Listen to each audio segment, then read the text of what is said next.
Hello student, स्वागत है आप सभी का आपके अपने इस YouTube channel ABM science academy में। तो आज की इस वीडियो में मैं 9वीं कक्षा आई ऑब्जेक्टिव क्वेश्चन जो है सेट 1 जारी हुआ है झारखंड बोर्ड के तरफ से, है ना, उसको मैं लेकर के आया हूं। तो प्लीज़ मेरे इस वीडियो को अंत तक देखें और जितने भी भाई मेरे नए जुड़े इस चैनल के साथ प्लीज़ मेरे इस चैनल को सब्सक्राइब कर लें। स्टूडेंट्स, 9वीं कक्षा विज्ञान के, है ना, जो एग्ज़ाम होगा वो 1.5 घंटे का होगा और पूरा नंबर जो है 40 नंबर का रहेगा, यानी कि इसमें 40 प्रश्न रहेंगे। हर प्रश्न के 4 ऑप्शन रहेंगे, उसमें से कोई एक ही सही रहेगा। तो चलिए स्टार्ट करते हैं वीडियो को। तो हमारा पहला जो क्वेश्चन है, निम्न में कौन सदिश नहीं है? ऑप्शन ए में विस्थापन, बी त्वरण, सी वेग, डी दूरी। तो इसका सही आंसर हो जाएगा डी दूरी। क्वेश्चन नंबर जो 2 है, वेग परिवर्तन की दर को कहते हैं? ए में है बल, बी त्वरण, सी द्रव्यमान, डी इनमें से कोई नहीं। तो इसका सही आंसर हो जाएगा बी त्वरण। वेग में परिवर्तन की दर को त्वरण कहते हैं, ये लाइन आप याद रखिएगा। थर्ड नंबर क्वेश्चन है, चाल और वेग का मात्रक होता है? ऑप्शन ए में है मीटर पर सेकेंड, बी में मीटर पर सेकेंड स्क्वायर, सी में न्यूटन, डी में न्यूटन मीटर स्क्वायर। इसका सही आंसर हो जाएगा ए मीटर पर सेकेंड। चाल और वेग दोनों का ऐसा ही मात्रक मीटर पर सेकेंड होता है। क्वेश्चन नंबर 4 है कि ओडोमीटर मापता है? ऑप्शन ए में है चाल, बी में त्वरण, सी में वेग, डी में दूरी। तो इसका सही आंसर हो जाएगा डी दूरी। क्वेश्चन नंबर 5 है कि 20 मीटर पर सेकेंड का किलोमीटर पर आवर में मान होगा। तो स्टूडेंट्स, जब हम लोग मीटर पर सेकेंड से किलोमीटर पर आवर में बदलते हैं तो 18/5 से गुना करते हैं, जबकि जब हम लोग किलोमीटर पर आवर से मीटर पर सेकेंड में बदलते हैं तो 5/18 से गुना करते हैं। तो अभी 20 का गुना 18/5 से, तो 5 एकम 5, 5 चौके 20 और 18 का गुना 4 से, तो क्या आएगा 18 चौके 72। ठीक है, तो ये हमारा आंसर है, जिस ऑप्शन में होगा वही आंसर हो जाएगा हमारा। तो ए में है 36 किलोमीटर पर आवर, बी में 72 किलोमीटर पर आवर, तो यही हमारा बी सही आंसर हो जाएगा। ठीक है, छठा नंबर क्वेश्चन है, एक कार की चाल 15 मीटर की दूरी तय करने में 18 किलोमीटर प्रति घंटा से 36 किलोमीटर प्रति घंटा हो जाती है, तो कार का त्वरण है? तो स्टूडेंट्स, ये जो यहाँ पर 18 किलोमीटर प्रति घंटा से 36 किलोमीटर प्रति घंटा हो जा रहा है वेग, यानी वेग में परिवर्तन आ रहा है। तो वेग में परिवर्तन को ही तो त्वरण बोलते हैं, तो यहाँ तो त्वरण उत्पन्न होगा, वही त्वरण का मान क्या होगा ये बतानी है आपको। तो हम लोग फॉर्मूला जानते हैं, 2as = v का स्क्वायर माइनस u का स्क्वायर। तो यहाँ से a बराबर जब निकालेंगे v का स्क्वायर माइनस u का स्क्वायर डिवाइडेड बाय 2s, इस फॉर्मूले में सारा बैठाना। देखिए ये 36 किलोमीटर स्क्वायर है ना, 36 किलोमीटर प्रति घंटा जो है वो v है और 18 किलोमीटर प्रति घंटा वो मेरा u है। तो इसको जो किलोमीटर प्रति घंटा है इसको सबसे पहले मीटर पर सेकंड में बदलना है, मैंने बताया भी कैसे बदलना है। तो वो से पहले बदल लेना है मीटर पर सेकेंड में, फिर u और v का मान रखना है और s का मान जो 15 मीटर वो रखना है और सारा आपको कैलकुलेट करनी है। जो मान आएगा वो आएगा आपका 2.5 मीटर पर सेकेंड स्क्वायर, यही मेरा सही आंसर रहेगा। मैंने करके देख लिया, इतना आता है। तो किस ऑप्शन में है? तो ऑप्शन ए में है 2.5 मीटर पर सेकेंड स्क्वायर, तो यही मेरा ऑप्शन ए सही आंसर हो जाएगा। 7 नंबर क्वेश्चन है, बल का एसआई मात्रक है? ए में मीटर पर सेकेंड, बी में केजी मीटर पर सेकेंड, सी में न्यूटन, डी में इनमें से कोई नहीं। तो इसका सही आंसर सी हो जाएगा न्यूटन।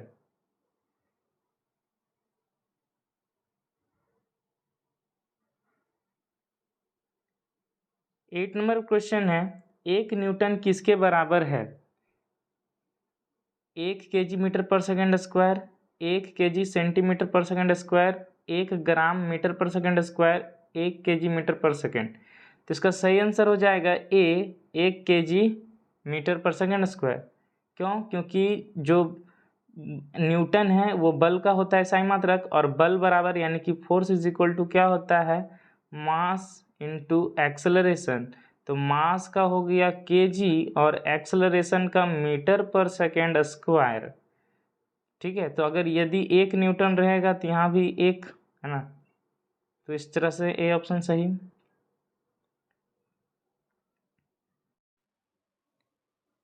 9 नंबर क्वेश्चन है, 3 पिंड ए बी सी के द्रव्यमान क्रमशः 5 kg, 2 kg, 10 kg है, इनमें से किसका जड़त्व सबसे कम है? तो स्टूडेंट्स, जड़त्व जो होता है, ठीक है, वो प्रोपोर्शनल होता है, समानुपाती होता है द्रव्यमान के। मतलब जितना ज़्यादा द्रव्यमान होगा जड़त्व भी उतना ही ज़्यादा होगा, और जितना कम द्रव्यमान होगा जड़त्व उतना कम होगा। तो यहाँ पर B का जो है ना द्रव्यमान कम है, 2 kg है, तो B का जड़त्व सबसे कम होगा। ठीक है, तो ऑप्शन ए में है A का, ऑप्शन बी में है B का, ऑप्शन सी में है C का, डी में इनमें से कोई नहीं। तो इसका सही आंसर B हो जाएगा, है ना, B का जड़त्व सबसे कम होगा। 10वां नंबर क्वेश्चन है, एक द्रव्यमान पर 1 न्यूटन का बल लगने पर उत्पन्न त्वरण का मान होगा। तो friends F is equal to क्या होता है, ma।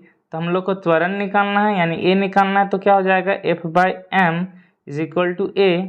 अब क्या है कि एक द्रव्यमान मास जो है वो क्या बोल रहा है 1 kg है, और न्यूटन जो बोल रहा है 1 लग रहा है, तो जो एक्सेलरेशन होगा वो भी तो क्या होगा, एक ही होगा ना, एक ही। और एक्सेलरेशन का क्या होता है यूनिट, मीटर पर सेकेंड स्क्वायर। ठीक है, तो 1 मीटर पर सेकेंड स्क्वायर। ऑप्शन ए में क्या है 1 मीटर पर सेकेंड, बी में 10 मीटर पर सेकेंड स्क्वायर, सी में 1 किलोमीटर पर सेकेंड, और डी में 1 मीटर पर सेकेंड स्क्वायर। तो सही आंसर इसका डी हो जाएगा, 1 मीटर पर सेकेंड स्क्वायर। 11 नंबर क्वेश्चन है, न्यूटन के गति के पहले नियम से मिलता है। ऑप्शन ए में बल मापने का सूत्र, बी में जड़त्व की परिभाषा, सी में चाल मापने का सूत्र, डी में त्वरण की परिभाषा। इसका सही आंसर बी हो जाएगा, जड़त्व की परिभाषा।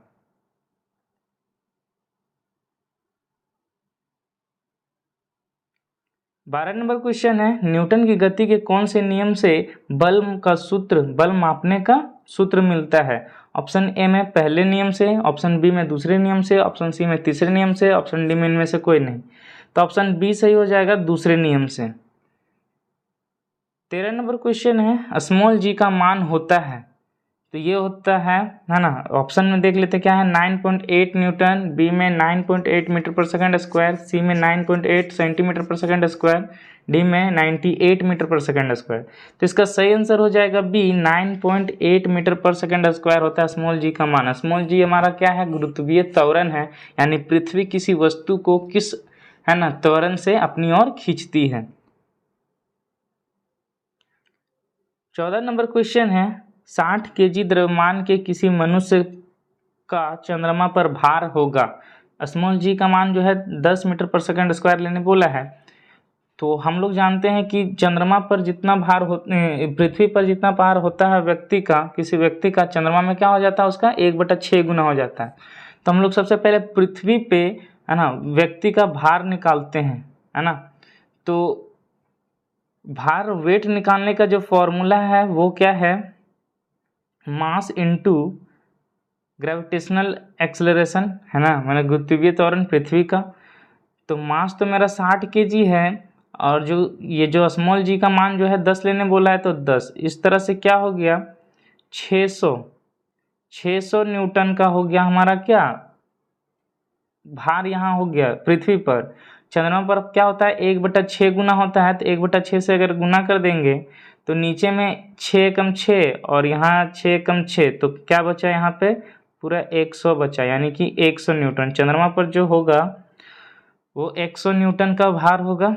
तो ए में है 600 न्यूटन, बी में है 60 न्यूटन, सी में 100 न्यूटन और डी में 10 न्यूटन। तो ऑप्शन जो है सी नंबर सही हो जाएगा, 100 न्यूटन।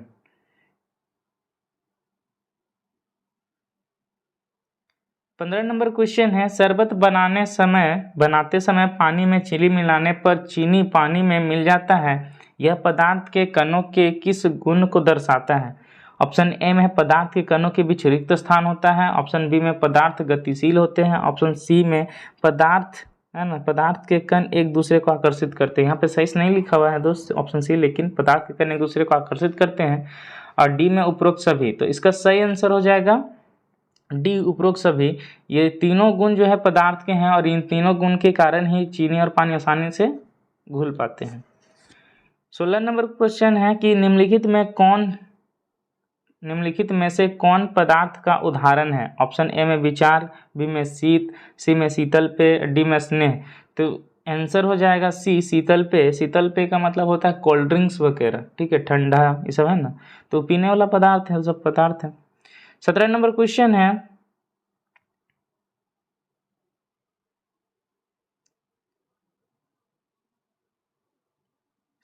क्वेश्चन है, दो विभिन्न पदार्थों के कण का स्वतः मिलना कहलाता है।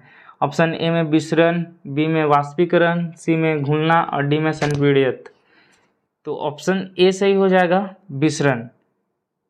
18 नंबर क्वेश्चन है, किसी तत्व की द्रव्यमान प्रति इकाई आयतन को क्या कहते हैं? ऑप्शन में है ए में घनत्व, बी में तरलता, सी में दृढ़ता और डी में द्रव्यमान। तो इसका सही आंसर हो जाएगा ए, घनत्व। घनत्व बराबर होता है द्रव्यमान बटे आयतन।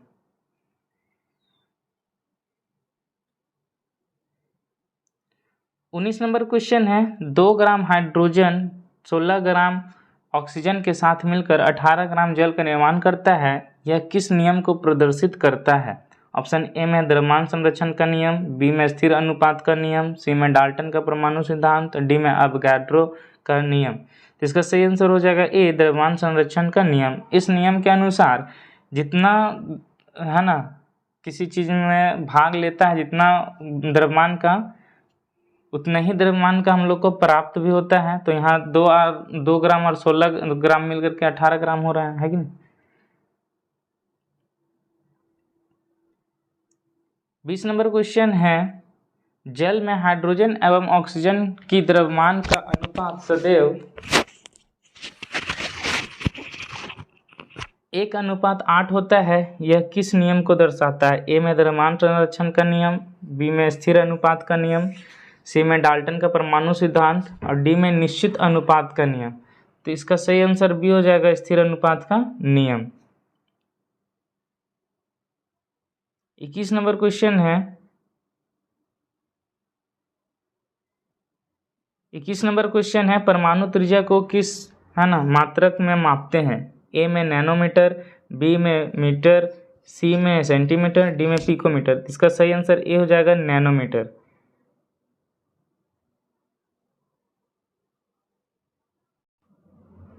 22 नंबर क्वेश्चन है, परमाणु द्रव्यमान को किस इकाई में मापते हैं? ए में नैनोमीटर, बी में पिकोमीटर, सी में मीटर और डी में यू। तो यू मतलब यूनिफाइड है ना, तो परमाणु द्रव्यमान को यूनिफाइड में मापते हैं, तो डी सही आंसर हो जाएगा। 23 नंबर क्वेश्चन है, किसी पदार्थ का सूक्ष्मतम कण जो स्वतंत्र रूप में रह सकता है क्या कहलाता है? ए में परमाणु, बी में अणु, सी में परमाणु द्रव्यमान इकाई और डी में आयन। तो इसका सही आंसर बी हो जाएगा, अणु। 24 नंबर क्वेश्चन है, जल की परमाणुकता कितनी है? यानी कि परमाणुकता मतलब जल के एक अणु में यानी कि H2O में परमाणुओं की संख्या कितनी है? तो हाइड्रोजन का 2 और ऑक्सीजन का 1 मिलकर के 3। ठीक है, तो इसका सही आंसर हो जाएगा 3। चलिए देखते हैं किस ऑप्शन में है। तो ए में एक लिखा हुआ है, बी में 2, सी में 3 और डी में 4। तो इसका सही आंसर सी हो जाएगा, 3। 25 नंबर क्वेश्चन है, निम्नलिखित में से किसका यौगिक किस यौगिक की परमाणुकता 5 है? तो आपको परमाणु की संख्या गिननी है, उसके लिए आप लोग को सभी का सूत्र पता होना चाहिए। तो चलिए मैं बताता हूँ कि पहला जो है अमोनिया, क्या होता है? NH3 होता है। ठीक है, अमोनिया का NH3 होता है। तो Na को और H3 को मिलकर के 4 हुआ, तो ये नहीं होगा। बी में है कार्बन डाइऑक्साइड यानी कि CO2, कार्बन 1 ऑक्सीजन 2 यानी कि मिलकर के 3, तो ये भी नहीं होगा क्योंकि हम लोग को 5 चाहिए।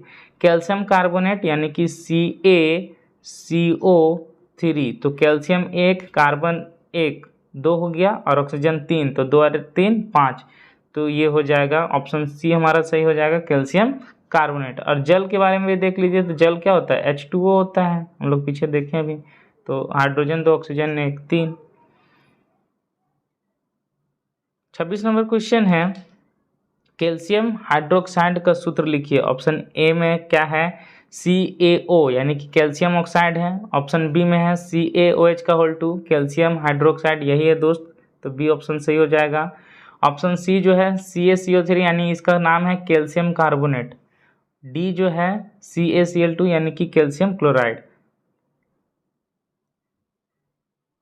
27 नंबर क्वेश्चन है, नाइट्रिक अम्ल का आणविक द्रव्यमान ज्ञात कीजिए।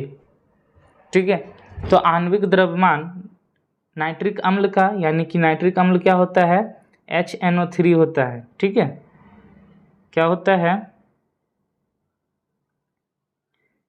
HNO3।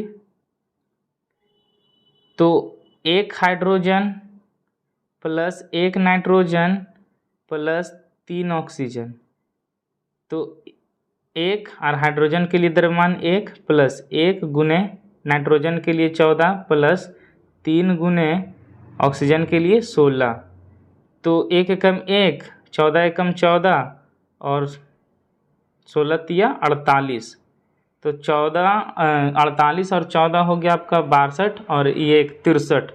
ठीक है, तो अमोनिया का कितना होता है आणविक द्रव्यमान 63, तो ऑप्शन ए में ही 63 है, तो ऑप्शन ए हमारा सही हो जाएगा।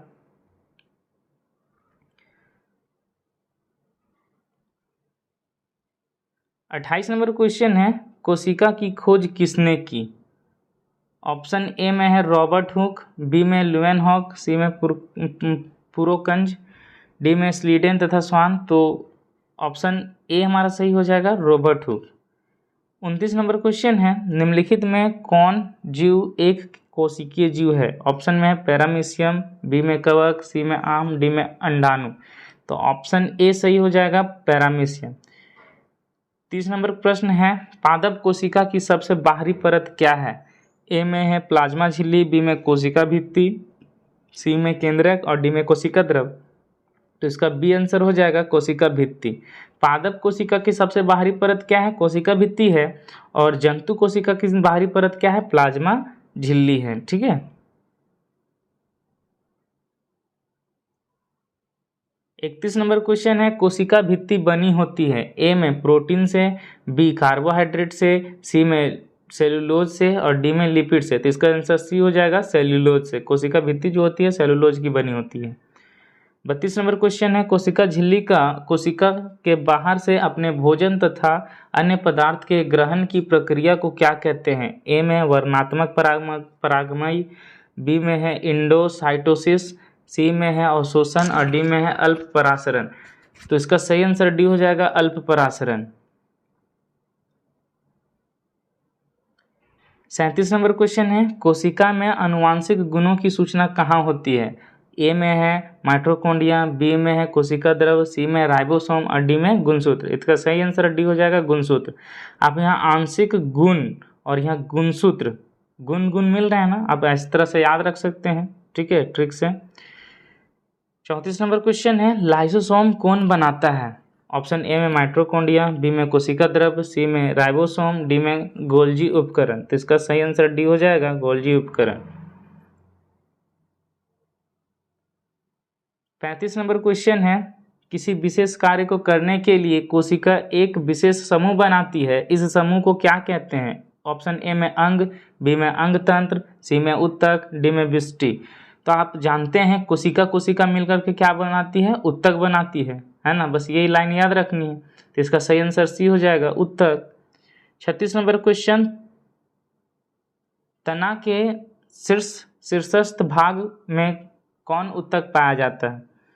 ए में है विभाज्य उत्तक, बी में है क्लोम कायमा, सी में है स्केलेरन कायमा और डी में विभाज्य उत्तक, तो ए और डी दोनों विभाज्य उत्तक दिया हुआ है, तो यहाँ पर किसी एक में होना चाहिए शीर्षार्थ विभाज्य उत्तक, तो वो सही होता। ठीक है, तो ये क्वेश्चन स्किप करते हैं।